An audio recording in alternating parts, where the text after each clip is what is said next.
어제 이제 경향신문 보도, 뭐 네. 한겨레 보도 나온 걸 보면 장경태 민주당 의원실이 2012학년도 이후에 하나고 학생 대상 학교 폭력 현황 자료를 요구해서 받았어요. 예. 봤더니 2012년 이후 현재까지 하나고에서 총 14건의 학폭위 심의가 이루어졌는데 그 중에 이 특포 아들의 폭행으로 없다. 인한 피해 진술 나온 게 2012년이잖아요. 그렇죠. 그때 그 2012년 진행된 심의가 총 2건입니다.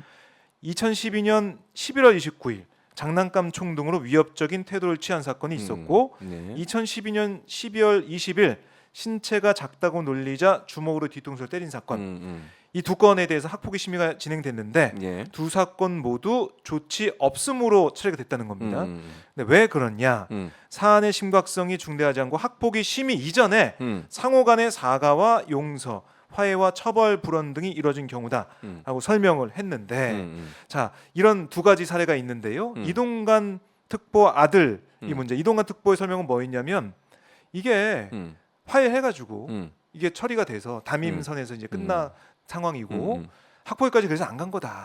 이런 식으로 얘기했지 않습니까? 근데 이 학폭 우리 진술서 보면은 상당히 심각하잖아요. 그렇죠. 그런 사안에 이 비교해 봐서도 이게 경미한 사건도 학폭위는 열렸다는 거 아닙니까? 열렸죠. 네, 맞아요. 같은 해. 그리고 비교가 돼요. 학폭위 내용 중에 보면 합의한 내용도 있잖아요. 지금 그렇죠. 불온서가 있어서 그래서 뭐 네. 이렇게 처리했다. 그 말은 뭐예요? 학폭위는 열린 거예요. 그러니까 열렸다.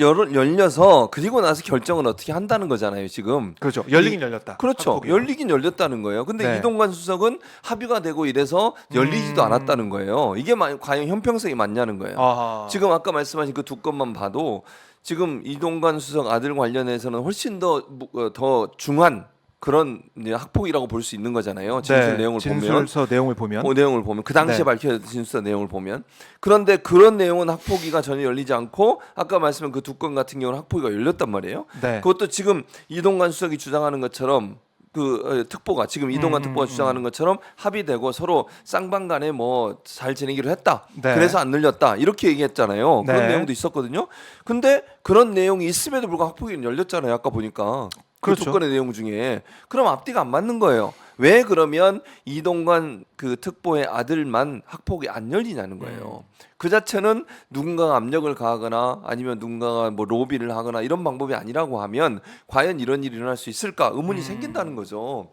상식적으로 봐서 같은 시기에 다른 사건에 대해서는 학폭위를 열어서 결론을 내리잖아요. 네. 어쨌든 그게 어쨌든 뭐 처벌이든 조치 없음 아니든 뭐 조치 이든. 없음이라 네. 하더라도 그것도 저는 잘못됐다고 봐요. 어쨌든 그 사건 두 개의 사건도 저는. 근데 100번 양보해서 그걸 다 떠나서 네. 학폭위 자체가 열리지 않은 사례는 이동관 지금의 특보의 사례가 빼고는 다 열렸다는 게 그 해. 명확하게 보이는 거잖아요. 2012년만 봐도. 그럼 왜 안 열냐는 거예요. 그러면 이거는 뭔가 일반적으로 처리되지 않은 사건이다 이렇게 볼 수 있는 거 아니겠어요? 그걸 드러내 주는 거다. 그렇죠. 비교적으로 비교해서 보면 그 말은 결국 김승유 그 당시 이사장한테 연락을 했다는 건 이미 증명이 됐고 본인들도 다 인정하고 있어요. 네. 두 사람이 약간 내용이 다르긴 해요. 이동관 수석은 그냥 알아보려고 뭐 어떻게 처리되는지 알아보려고 전화했다고 김승유 전 이사장은 뭐라 그랬습니까? 전학을 좀 미뤄달라 이렇게 얘기했다고까지 인터뷰한 거 있잖아요. 네. 그러면 그 내용으로 본다고 하면 통화는 분명히 이루어졌어요. 그 통화 내용을 우리가 이제 추측해 볼 수밖에 없는 거잖아요. 아니 자기 아들이 학폭 문제로 논란이 되고 있고 학교에 조사가 이루어지고 있어요. 그 아버지가 전화해서 그냥 그거 알아보려고만 전화를 했을까요? 알아보려고 전화했으면 실제로 조사를 했던 사람은 전화를 해야 되는 거 아니에요? 왜 이사장한테 전화를 하죠?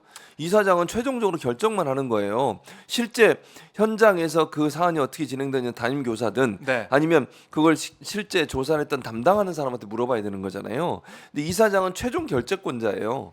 그 모든 일에. 왜냐하면 그렇죠. 교장이든 교감이든 선생님의 인사권은 이사장한테 있는 거예요. 이사회에서 네. 결정하는 거니까.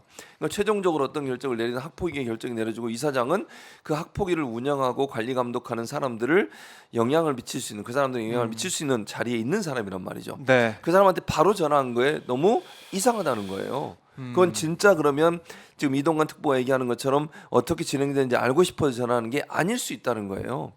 소위 지금 그 전모 교사가 중국에서 인터뷰한 내용이 있잖아요. 정경원 교사. 네, 정경원 교사가 어제 뭐라 네. 그랬습니까? 김승유가 전 이사장이 회유하는 듯한 그런 발언을 했다라고 얘기하고 있잖아요. 증언을. 네. 그러면 그 증언들과 연결시켜 보면 또 김승유 전 이사장의 인터뷰 내용과 연결시켜 보면 단순히 알아보려고 전화하는 건 아니에요. 부탁이 일정 부분 들어갔다는 거예요. 그렇게 볼 수밖에 없다는 거다. 그렇죠. 그렇다고 하면 이렇게 축소된 여러 가지 이유 중에 하나가 네. 이동관 특보가 당시에 유력 실세 정치인이었고 본인은 뭐 자리에 없었다고 하지만 자리에 있고 없고가 중요한 게 아니에요. 그 전에 했던 일이 있잖아요. 이 사람이 대변인, 홍보수석 네. 그리고 특보를 하고 있었어요. 그렇잖아요. 그 사람이라면 MB가 가장 측근 중에 측근이라고 볼 수 있는데 그 사람에 대해서 무시할 수 있겠어요? 정치적으로 예를 들면 외부에 있더라도 네. 아는 사람이나 인맥을 통해서 학교에 영향을 미칠 수 있고 학교의 혜택이나 아니면 학교의 뭐 지원이나 이런 부분에 영향을 미칠 수 있는 요소가 있지 않겠냐는 거예요. 그런 부분들을 생각해 봤을 때 단순히 그냥 학폭위가 열리지 않은 게 그냥 우연이다 이렇게 얘기하기에는 상당히 의심스러운 부분이 많다 이렇게밖에 볼 수 없습니다. 그러니까 더 의심이 짙어지는 그렇죠. 그런 자료다라는 거고 하나고 같은 경우는 2012년 이후에도 뭐 이 사소한 말다툼이 원인이 돼 상대방을 주먹으로 때린 사건, 2014년 사건, 뭐 감정 섞인 말, 뭐 째려보는 거 예. 이런 걸로 정서적 폭력을 당했다고 하는 2014년 사건, 그리고 루머를 만들고 친구들 앞에서 조롱하는 듯한 언어 폭력을 가한 이 사건, 2019년 사건인데 이것도 이제 어쨌든 학폭위를 연 다음에 조치 없음 처분을 했고 학폭위가 징계 조처를 내린 5건 가운데 3건이 폭행 사건이 있었는데 예. 2015년 사건을 봤더니 자신을 무시한다고 생각하여 손바닥으로 머리를 때림, 서로 화해하는 과정에서 감정이 격화하며 또 얼굴을 때림 이 사건이 있었고 그리고 모욕을 당했다 생각하면서 상대방의 뺨을 때림 사건 2017년, 그리고 야유하거나 조롱하는 언어 폭력을 가함 사건, 여기서 조치를 내린 그런 사례가 있습니다.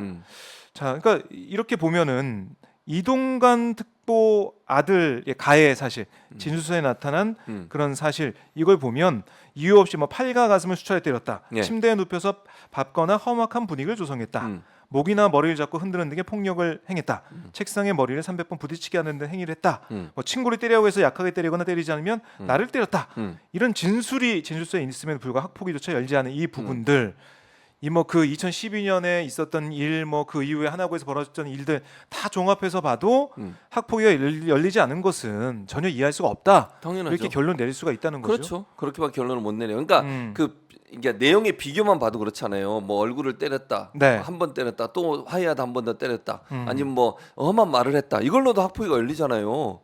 근데 그렇죠. 수준으로 보면, 그러니까 폭력의 수준이나 이런 걸 보면 예전 진술서에 나온 내용 보면 그거보다 한 몇십 배는 더 강한 폭력이 행해진 거잖아요 지금. 네. 근데 학폭위를 안 열어요? 이게 형평성이 맞냐고요. 이게 말이 안 되는 거잖아요.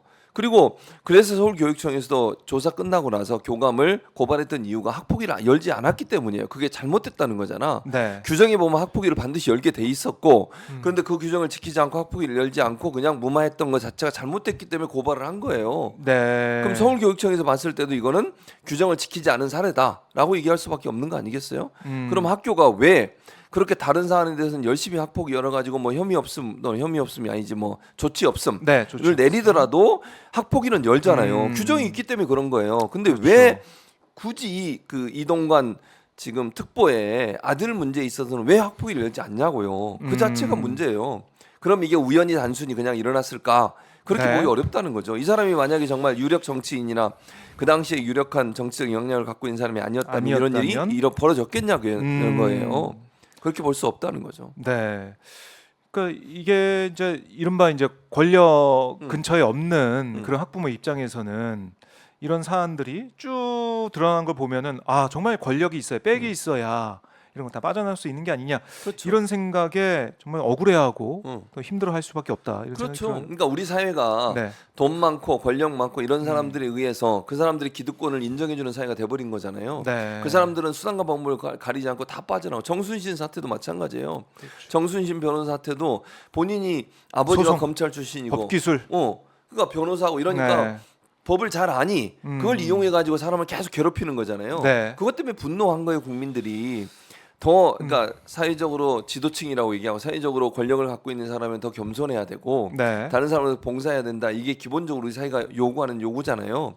거기에 정반대로 행동하고 있는 거잖아요. 권력을 마음껏 이용해서 자기가 갖고 있는 지위를 이용해서 본인이 원하는 거 얻어내고 불합리하고 잘못된 행동을 덮고 넘어가려고 하는 네. 이게 얼마나 나쁜 행동이냐고요.